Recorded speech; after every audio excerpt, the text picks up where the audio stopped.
So first shukr, then istighfar. Begging forgiveness from God Most High, and then also from all of you for all of my inadequacies. I'm not any kind of alim like Sheikh Abdul Kareem. I'm not any kind of imam like Imam Nadir. I'm a history professor. And I've had the benefit of spending a number of years of my life in Senegal and in Gambia and Mauritania, to a lesser extent in Senegal, studying the history of our people and this religion. And anything that I bring you of benefit tonight comes from them, not from me. And anything that falls short is from my own shortcomings. So I ask your forgiveness and the forgiveness of God Most High. Yeah. So I'll begin with a lesson from the wonderful Senegambian scholar Imam Fode Drame, who many of you in this community know. And inshallah, I'll be on a plane to Vancouver in about 6 hours to go visit him, inshallah. That's about what this night is about and what this month is about, and we'll use that as a way to open the few words that we'll say tonight. So he told a story that I hadn't encountered in any of the books or from any of the other scholars. I'm forgetting the Sahaba that's the main character, but he said that there was a man that was from the generation of the Tabi'un, the people that followed after the companions of the Prophet ﷺ, who frequented many of the circles of study of different Sahaba that had sat with the Prophet ﷺ, and may Allah be well pleased with all of the righteous companions. Ameen. So at a certain point in time, this man came to Abdullah ibn Mas'ud, who was one of the first people to accept Islam. He was somebody who learned 70 surahs of the Quran directly from the Prophet ﷺ himself. He was one of the giants in the religion. And he sat with him for a span of time. And he said, Imam, I've sat with many of the Sahaba, and I've noticed that you and your disciples do not fast much. I've sat with other companions, and they fast frequently throughout the year, and you seem to fast relatively little. Do you have something to say about this? And Abdullah ibn Mas'ud, may Allah be well pleased with him, said, indeed, I do have something to say. We don't fast much outside of Ramadan. We keep some of the Sunnah fast. And the reason is that I find it difficult outside of the month of Ramadan to read Quran intensively if I fast frequently. And I focus my attention on being strong with the Quran, having an intense relationship with the Quran. And Imam Fode went on to explain, he said, in this story is a very key element to understanding the relationship between the month of Ramadan and the Quran. Why is fasting easier upon us in this month, in spite of the fact that we're doing so many days in a row? And it's because there's an intimate relationship between the month of Ramadan and the Quran, and it's the purpose. And this is also the reason why Abdullah ibn Mas'ud didn't fast too much outside of the month of Ramadan. The fasting of Ramadan is for the purification of the nafs, so that you can be prepared to receive the word of God. This is the month when the Quran came down. This might be the night when the Quran came down. And we are preparing, the fast of Ramadan is nothing but tasqiyat al-nafs, the purification of the soul, preparing the receptacle, getting you cleaned out. So when the word of God comes down upon you, you're ready to receive it. And that's also why we search the night, we look for the night of Laylatul Qadr. It might be a different night for you than it is for me. Mm-hmm. Because the night that the Quran comes down upon you and you receive it, that's your Laylatul Qadr. Mm-hmm. When the Quran opens itself up to you, instead of you trying to conquer the Quran, that's your Laylatul Qadr. So may Allah strengthen our relationship with the Quran. May we stop trying to conquer God's verbatim speech and simply prepare ourselves to be apt receptacles for it. Mm-hmm.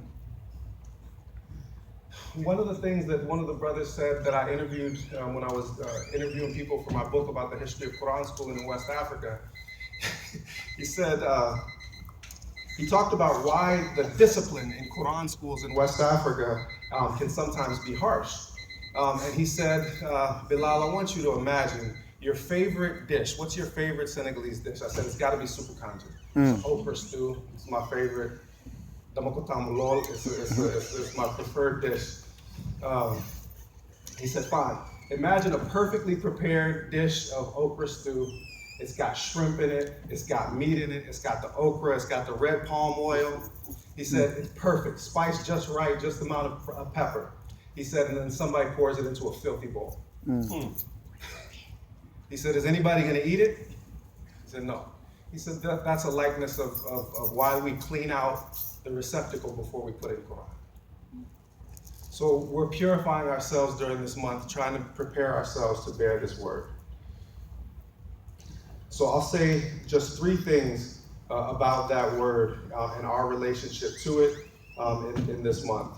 And I'll focus my comments around a particular element of Quran and why it's particularly beneficial and useful for us to meditate on it as Black people. I'll focus my comments on that.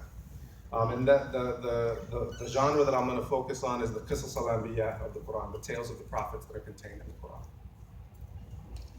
Because there's much in the tales of the prophets that is relevant for us as Black people in this time. When I came in, the Qadi, and may God bless our reciters, was finishing with Taha, and then the next one began with Kaf. So these are the exact kinds of surahs. They're the ones that tell the stories of the prophets of old. What's the function of these stories? And much of the text of the Quran is focused on telling us the tales of the prophets of old. What's the function of this? Of course, the Quran gives its own answer. Surah Hud, the 120th ayah tells us, speaking directly to Muhammad, alayhi salatu wasalam, what we relate to you of the news of the previous messengers, we send to fortify your heart. To fortify your heart, to strengthen your heart as an instrument. Many of these surahs came in the early time of the revelation, in the period in Mecca, when the Muslim community was an oppressed minority. Do we know anything about being an oppressed minority? A little. Just a little. Yeah. Just a little. Do we know anything about being subject to systematic persecution? Do we know anything about being subject to brutality and torture? The way that Habab was. May Allah be well pleased with him. The way that Bilal was. May Allah be well pleased with him. So these surahs of the Quran come to strengthen us and to fortify our hearts, to prepare us to go out and transform the world around us. To go out and transform the world around us. Because what instrument will we use to transform the world around us if not a healthy heart? If not a heart that's been purified in the ways that we were just speaking about? When you look at what's taking place in this world that's surrounding us right now, make no mistake and be assured that we are in the last of days. So what will strengthen us for the mission of us as Black people in this country, in this last battleground, to go out and face a world that's crumbling, if not purified hearts, if not strong hearts, firm hearts, and in encouraging you to meditate on the story of the youths of the cave, the story of Moses when he was afraid to go speak the truth to Pharaoh and called upon his Lord to aid him and send his brother with him. It's only to encourage you to take the same strength and inspiration from the tales of the prophets that the final and best of them took, alayhi salatu wasalam. I'll give you an example of what I mean. How did the Prophet alayhi salatu wasalam obey the message of the Quran to have his heart fortified and inspired by the prophets of old? There's an authentic hadith narrated by Aisha, may Allah be well pleased with her, She says, and I'll paraphrase it, so the wording will be just likely a little bit off of the original, but the meaning will be sound, inshallah. She says the Prophet ﷺ, his stomach was never full. And the fact that he didn't eat in the night didn't prevent him from going out and fasting the next day. She said, I used to weep for him La ilaha illallah. for the condition that I found him in. And I would say, you can ask your Lord for anything in the world. Why not ask at least for enough to fill your own stomach? La ilaha illallah. And he, alayhi salatu wasalam, said, Aisha, what do I have to do with this world of yours?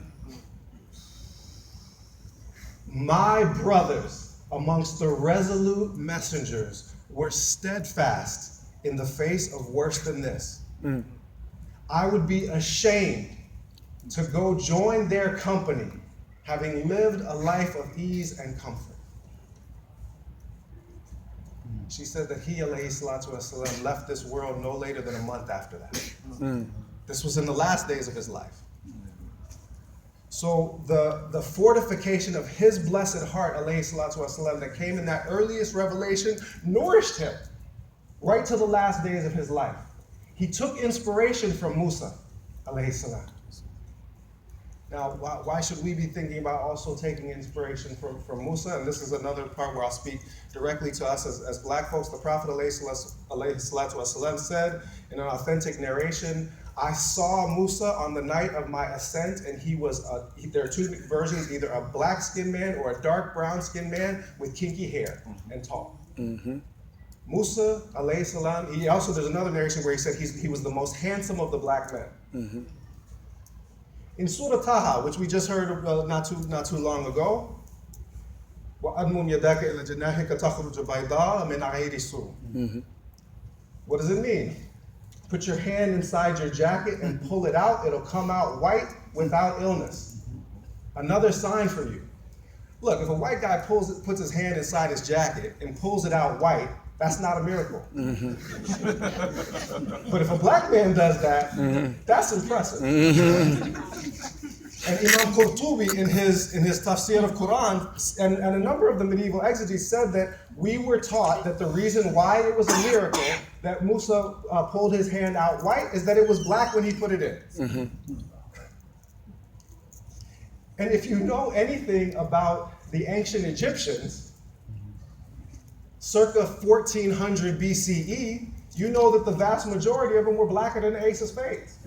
So there's no way that Musa alayhi salam is going to be able to blend into the royal household looking like Charlton Heston or who's the one that they had was the thank you. So this is another reason why I point us as black people back to the Qisas al-Anbiya. Because more than half, the majority of the Qisas al-Anbiya that take place in the Quran take place in Africa. Yes. They take place in the ancient Nile Valley. Or they take place with main characters that come from the Nile Valley, that are black. To be honest, blacker than most of the people in this room. Because look, whatever the Israelites looked like when they first came into Egypt, after 426 solar years, having their men killed off and their women taken, they looked like the Egyptians. And after having the same thing happen in this country for 412 solar years now, a lot of us are lighter than we were when we got here.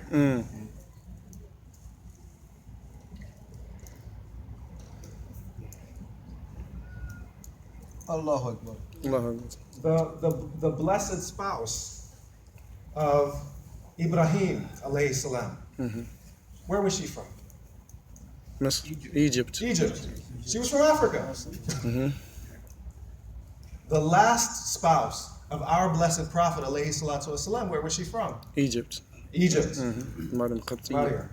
And what did he alayhi salatu wasalam name the fruit of their union?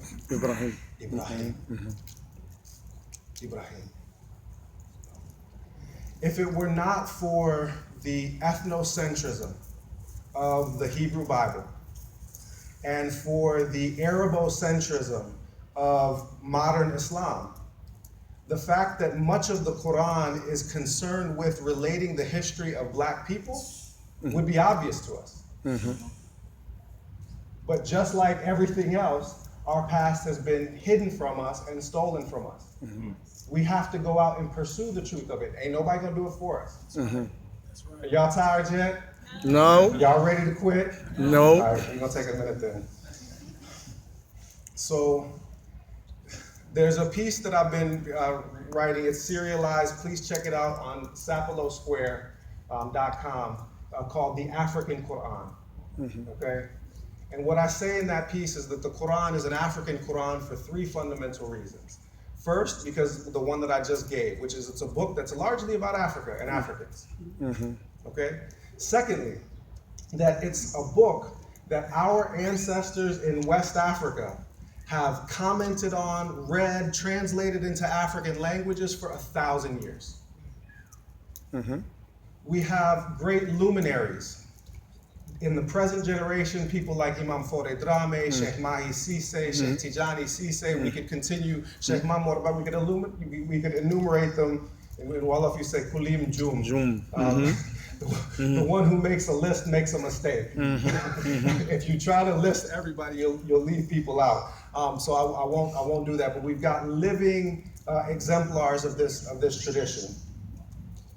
We've got the greats from previous generations. Sheikh Ibrahim Yas, may Allah be well pleased with him. Sheikh Amadou Mbake, may Allah be well pleased with him. Allah Jumaru Futsu Tal. We can continue on and on and on. They brought the Quran to our people, and they spread Islam to our ancestors when our ancestors, some of them, were engaged in human sacrifice, were engaged in activities that make whatever's happening outside of this masjid in Detroit look like child's play. They brought the light of Islam through peaceful teaching and through having excellent adab with the Quran, for having the adab of Laylatul Qadr every single day of their lives, for always being prepared to receive the Quran, for always being prepared to meditate upon it, for keeping their tongues moist with the recitation of it. Ahmadu Bamba Mbake, the founder of the Tariqa Muridiyya, anytime he was given a gift of a mushaf, of a physical copy of Quran, if he was seated upon a bed or a chair, he would immediately drop to the floor. Take the mushaf in his hands and kiss it, and give it the place that he had been sitting in. Because he didn't ever want to be seated above the Quran. He would take the copies of the Quran that he had and he would perfume them with oud and musk. Allah. How many of us have this adab with the Quran? When he was under house arrest, look, we know something about that too, don't we? When the white man, first they sent him away for 7 years, 9 months. First 18 months of that, he didn't know whether his family was alive or dead. They didn't know whether he was alive or dead. But he came back. And then for the last 20 plus years of his life, he lived under house arrest. He was never free a day in his life under the French colonial regime. They wouldn't let him go to the city that he had founded, Touba, goodness, felicity. But he kept 8 huts full of books in Touba. And his people would bring them to him in the place where he was under house arrest. One whole building, one whole hut was nothing but copies of Quran. That was the love and affection that he had, may Allah be well pleased with him, for the Quran. So I just ask that we not abandon commitment to the Quran, preparation of our bodies and souls and spirits and our social lives for the reception of the Quran, that we not limit that just to one odd-numbered night in the month of Ramadan. That is the right of the Quran upon us at all times.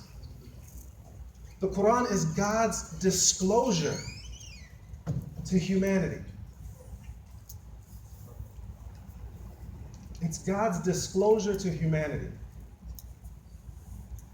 What could be more precious than that? So the Quran is an African Quran because it speaks about black people. It's an African Quran because black people have spoken about it and loved it and given tafsir of it and honored it. And it's a Quran that speaks to black people first and foremost because it speaks to all people. Mm-hmm. It's the universal message.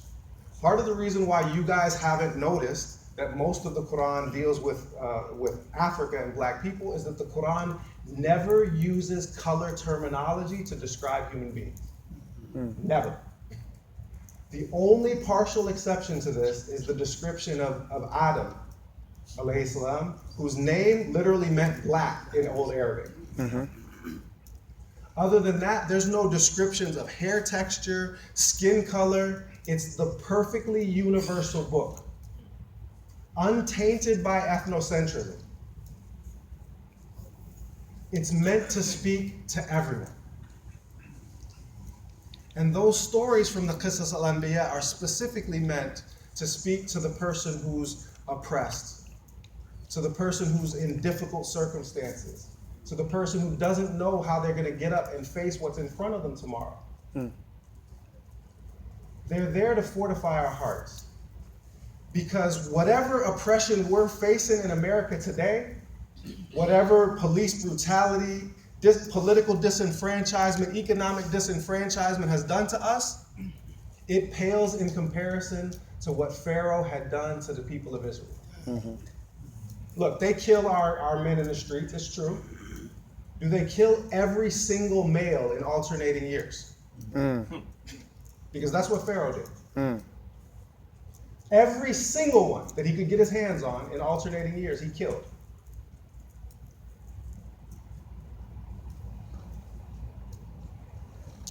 To compound that, he claimed that he was God Most High and that none was worthy of worship except him. Yet Imam Fore Drame in this very masjid, the first time that he came, he reminded us, he said, when Moses and Aaron were sent to Pharaoh, they were told to go with a gentle word. He said, even Pharaoh is do that. So the preparation and the strengthening of our hearts is so that they can be tender, so that they can be strong and supple, so that we can go out with kindness and mercy and gentleness to humanity that's in a state of loss, so that we can transform them through the goodness that they see within us, which comes from an attachment to the Quran, and then I'll finish with it comes from an attachment to the one, alayhi salatu wasalam, who bore the Quran in his blessed body, who was described by Aisha as the Quran walking upon the earth. And I'll just offer another note from the West African tradition to talk about what real devotion to the Messenger of God, alayhi salatu wasalam, is supposed to look like. Sheikh Musa Kamara, late 19th, early 20th century scholar in the Senegal River Valley on the border between Senegal and Mauritania. Amazing historian and legal scholar in all the different disciplines. It's part of our stolen legacy that you've probably never heard his name before. I just mentioned it. One of the great scholars of the late 19th, early 20th century. He was writing in a history about some of the great awliya that had come from his home region in previous centuries. And he mentioned two in particular, a person called Abdul Qadir Khan and another who was one of the sons of Alhaj Umar Futu Tal. And he pointed out that in each of the cases, for particular reasons, those great saints had to be disinterred and moved for a new burial in another location. In the first case after 37 days, in the second case after 6 months. And it was a wonder to all of the people of Fututoro, the Senegal River Valley, that in each case, they moved the bodies and the bodies had not decomposed at all. The limbs were still supple, they bent easily. There's a contemporary account that comes from the time of the moving of Abdul Qadir Khan, which is happening in 1806. one of the people that was there said, by God, I could smell musk coming from the tomb. His hair looked like it had been oiled and combed. His limbs were supple and could be moved easily. There was no rigor mortis. People were astonished by this. The ordinary explanation that people gave was that these men had died martyrs, and the martyrs are alive. And there are indeed authentic hadith about the disinterment of people who had been killed as martyrs during the time of the Prophet ﷺ, and they were found unchanged. The same way. Was it Medgar Evers or Emmett Till that was completely unchanged? Medgar Evers. Completely unchanged. Martyr? After 33 years. So that was the normal explanation. And Sheikh Musa Kamara said this is a plausible explanation for why their bodies were unchanged. He said, but there's another explanation that I prefer. He said that these were men who were known for making consistent and persistent salawat, for sending praise upon the Prophet ﷺ. He said they woke with it, they passed their day with it, they slept with it. Salawat ala nabi. They were sending blessings upon him, alayhi salatu wasalam, at all times. And he said that according to the opinion of many scholars, the one who keeps his tongue moist with persistent salawat ala nabi will eventually reach a state where their tears become the tears of the Prophet. La ilaha illallah. Their sweat becomes the sweat of the Prophet. Muhammad Rasulullah. The hairs on their arms becomes the hairs of the Prophet. That they become so near to the beloved that it is as if he's present in their very being.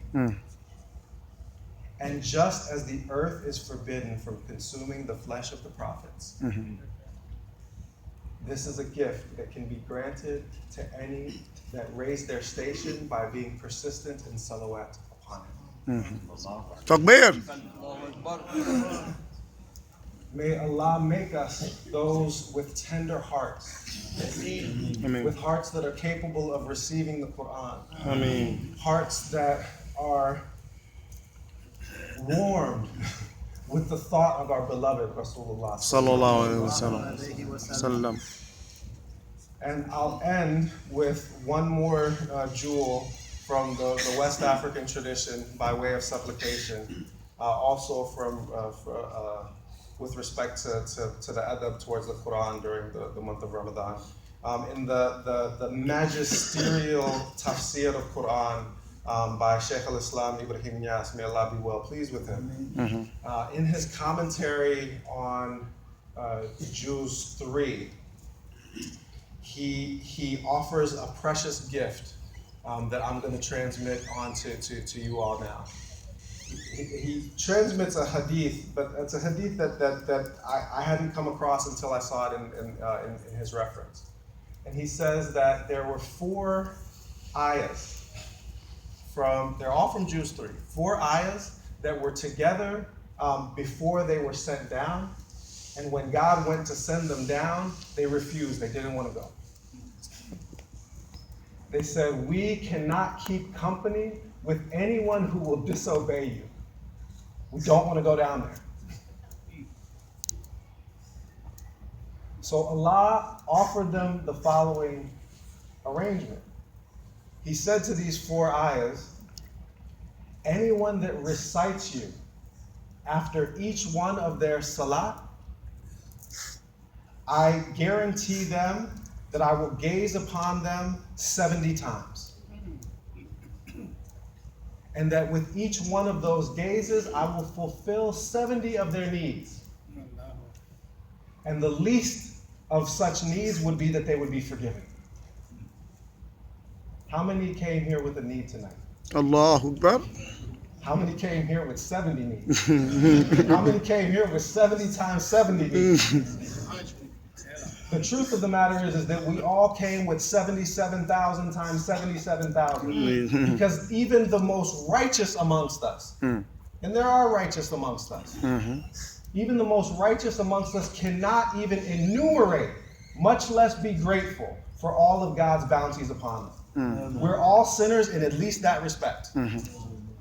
And the Prophet ﷺ, when he was asked by Aisha why he stayed up all night in spite of the fact that he had already been forgiven, why he was always asking forgiveness, he in one of the narrations we know, am I not a grateful servant? In another, he explains. He says that I know Allah better today than I knew him yesterday. I'm repenting for my worship being insufficient yesterday compared to today. So we all have at least that need. The 4 ayahs are ayahs that many of us know. They're Ayatul Kursi, Shahad Allahu. They're all from Juz 3. So Ayatul Kursi is from Baqarah. Shahad Allahu is from Ali Imran. It's maybe the 18th ayah, likely the 18th ayah of Ali Imran. And then the other 2 are Qul Allahumma Malik to the end of it. So it's those 4. Say them after each one of your salat and have God gaze upon you and your household. 70 times, each time fulfilling 70 needs. And we'll say them together, and then we'll finish with salat al-nabi. أعوذ بالله من الشيطان الرجيم بسم الله الرحمن الرحيم الحمد لله رب العالمين الرحمن الرحيم مالك يوم الدين إياك نعبد وإياك نستعين اهدنا الصراط المستقيم صراط الذين أنعمت عليهم غير المغضوب عليهم ولا الضالين آمين. بسم الله الرحمن الرحيم الله لا إله إلا هو الحي القيوم لا تأخذه سنة ولا نوم له ما في السماوات وما في الأرض من ذا الذي يشفع عنده إلا بإذنه يعلم ما بين أيديهم وما خلفهم ولا يحيطون بشيء من علمه إلا وسع كرسيه السماوات والأرض ولا يعود حفظهما وهو العلي العظيم. بسم الله الرحمن الرحيم شهد الله أنه لا إله إلا الله وملائكته وأولو العلم قائما بالقسط لا إله إلا الله هو العزيز الحكيم.